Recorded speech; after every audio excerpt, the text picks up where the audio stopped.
Hello guys, जय हिंद, जय भारत, वंदे मातरम। एक बार फिर से हाजिर है हम आपके सामने लेकर के सेकंड और थर्ड शिफ्ट के पेपर। सबसे पहले मैं आज डिस्क्राइब करना चाहूँगा थर्ड शिफ्ट में आया हुआ पेपर। बहुत ही मॉडरेट लेवल आ रहा है सभी शिफ्ट्स में। इंग्लिश के पेपर की बात करें तो बहुत ही अल्टीमेट शानदार तरीके का पेपर आ रहा है। कुछ बच्चों का ये मानना था कि भाई मैथ का पेपर थोड़ा टफ आ रहा है। कुछ बच्चों के कुछ एक बच्चों की यदि माने तो सेकंड इनिंग में फिजिक्स का थोड़ा टफ पेपर आया था। बट इंग्लिश का अल्टीमेट चल रहा है भाई, गजब चल रहा है, मजा आ जाएगा दोस्तों। देखिए,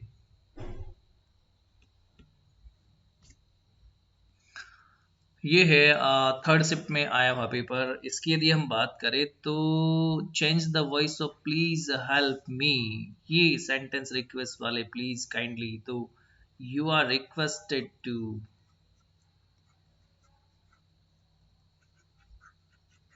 you are requested to help me, right. इस पैटर्न पे बन जाएंगे। नरेशन आया था कि what a huge house, he said, तो he exclaimed with surprise that it was a great house। कुछ बच्चों ने ये बताया कि यहाँ पे what a wonderful weather करके आया था। कुल मिला के माना जाए तो ऐसा ही कोई क्वेश्चन रहा होगा। पैसेज बहुत अच्छा आया था, role of water in our body, 60% of water और दिस वन दैट वन करके कुछ पैसेज आया था। बहुत ही अल्टीमेट और बहुत मॉडरेट इजी लैंग्वेज में सिंपल सिंपल पैसेज आया था। एंटोनिम आपको अप्रूव का पूछा गया था। अप्रूव का मतलब किसी चीज को अब अप्रूवल देना, इजाजत देना। इसका एंटोनिम हो जाएगा रिफ्यूज करना, डिसअप्रूव करना, कंडेम करना, right.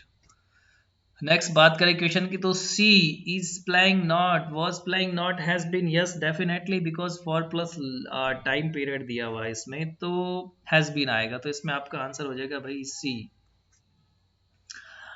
Had he stopped when the police came, when conjunction है यहाँ पे, दो सेंटेंस को जोड़ रहा है। सेंटेंस के स्टार्टिंग में ब्लैंक के बाद हेड है तो आप समझ जाइए, scarcely, hardly plus head plus when आएगा। इज नहीं आएगा, नोर नहीं आएगा, नीवरदलेस कभी नहीं आएगा। नाउन ऑफ एक्ट, एक्ट का नाउन पूछा है। एक्ट इटसेल्फ वर्ब, एक्ट एक खुद भी नाउन है और एक्शन इसका नाउन हो सकता है। So it was depend upon whatever the options were there in the paper and depends upon the guys also। Synonym आप कैपेसिटी पूछा आपसे, कैपेसिटी के सिनोनिम की बात करें गाइस तो वॉल्यूम, साइज हो सकती है, पोजीशन हो सकती है, रोल हो सकता है, वॉल्यूम हो सकता है। वॉल्यूम अगेन दो बार मैंने मेंशन कर दिया है यहाँ पे। एबिलिटी के संदर्भ में कैपेसिटी का पूछा गया है, तो आप कितने कैपेबल है किसी काम को करने के लिए, ऑप्शंस पे डिपेंड करेगा। बच्चे ठीक से ऑप्शंस नहीं बता पाए हैं। अगला क्वेश्चन नंबर 9 देखिए, he picked the most unique one from the stall. बिल्कुल नहीं, यूनिक तो यूनिक होता है भाई, वो तो अपने आप में डिफरेंट है, तो ये सुपरलेटिव फॉर्म में ही होता है। तो यूनिक ही आएगा, बहुत सिंपल सा था। कंफ्यूजन भी कुछ बच्चों के क्रिएट हो सकता है इसमें। एरर स्पॉट करना था अगले क्वेश्चन में। Two brothers fought with one another, वही देन वन अनदर यूज करते हैं मोर देन टू के लिए, मोर देन टू के लिए वन अनदर यूज करते हैं। तो एरर इसी फील्ड में कहीं ना कहीं था, इसी पोर्शन में एरर था। यहाँ पे आपको ईच अदर करना था। एंड पीक्यूआरएस का भी भाई एक क्वेश्चन आया था, बता रहे हैं। फीमेल जेंडर पूछा गया था, हॉर्स का डेफिनेटली मैर होगा। और देखिए next question, synonym of stubborn, stubborn होता है बड़ा जिद्दी, जो व्यक्ति होता है उसको स्टबॉर्न कहते हैं। शक्त होता है, जिद्दी होता है, मानता नहीं है। ऑब्स्टिनेट कह सकते हैं, म्यूलिस कह सकते हैं, मतलब खच्चर की तरह जिद्दी है, या हेड स्ट्रॉन्ग कह सकते हैं। एंटोनिम ऑफ टेंटेटिव पूछा था। टेंटेटिव का मतलब होता है कि भाई कुछ समय के लिए जो कि डेफिनेट नहीं हो, जिसे इंडेफिनेट कहते हैं। तो इसका एंटोनिम डेफिनेट हो जाएगा, कॉन्फिडेंट हो जाएगा।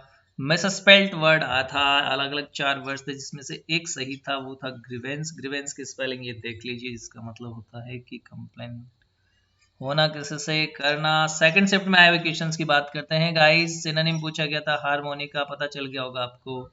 सिनोनिम हार्मोनी का बैलेंस या कोऑर्डिनेशन होता है। एंटोनिम फोर्सफुली का पूछा गया था, जेंटली होता है। या फिर सॉफ्टली, यदि आपके ऑप्शंस पे डिपेंड करता है वहाँ पे क्या था। वर्ब ऑफ डेस्क्रिप्टिव का डिस्क्रिप्टिव का वर्ब पूछा था डिस्क्राइब करना, right, to be describe.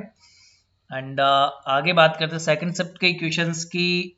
Change the voice, she is writing a poem, ऐसा कोई वॉइस होता है क्या भाई? इतना इजी 6 क्लास का, 4th क्लास का, 5th क्लास का स्टैंडर्ड पेपर में आ रहा है। So a poem is being हो जाएगा भाई, क्योंकि ये आपका प्रेजेंट कंटिन्यूस टेंस आईएनजी का फॉर्म है, right. I got to bed at 8, time point से पहले 8। करेक्ट स्पेलिंग पूछी थी अकोमोडेट की, अकोमोडेट की ये स्पेलिंग करेक्ट है जो मैंने लिखी है। वहां पे 4 ऑप्शंस क्या थे, 3 ऑप्शन क्या थे इसके अलावा, आपने कौन सा किया है ये आपके पेशेंस पे डिपेंड करेगा, पढ़ा हुआ सब है। I worked hard, felt conjunction पूछा था, ऑप्शंस थे यट बट स्टिल, कुछ ऐसे ऑप्शंस बच्चों ने बताए हैं, तो मैंने अच्छा काम किया, सो मैंने मेहनत की लेकिन फेल हो गया, बट फेल्ड। सिनोनिम पूछा था एम्फेटिक का, एम्फेटिक का मतलब होता है कि जोर देना, किसी को जोर जबरदस्ती करना। तो उसके साथ यदि आप सिंपैथी बनाते हैं, सिंपैथेटिक होते हैं, तो भी अंडरस्टैंडिंग आप समझते हैं उसको, तो भी ह्यूमन आप मानवता दर्शाते हैं, तो भी इसका सिनोनिम हो जाएगा। एम्फेटिक का मतलब ही है मानवीयता, पीक्यूआरएस का क्वेश्चन आया था। तो इस तरह से गाइज ये पेपर की दोनों शिफ्ट्स के क्वेश्चंस मैंने बटोरे हैं और मैंने डाल दिए हैं चैनल पर। अब आप इसको देख लीजिएगा और मुझे कमेंट बॉक्स में ज़रूर बताएं आपके आए हुए क्वेश्चंस मेरे पास पड़े हैं। मेरे पास व्हाट्सएप की चैट पड़ी है जिसमें बहुत सारे बच्चों ने बहुत बहुत क्वेश्चन बताए।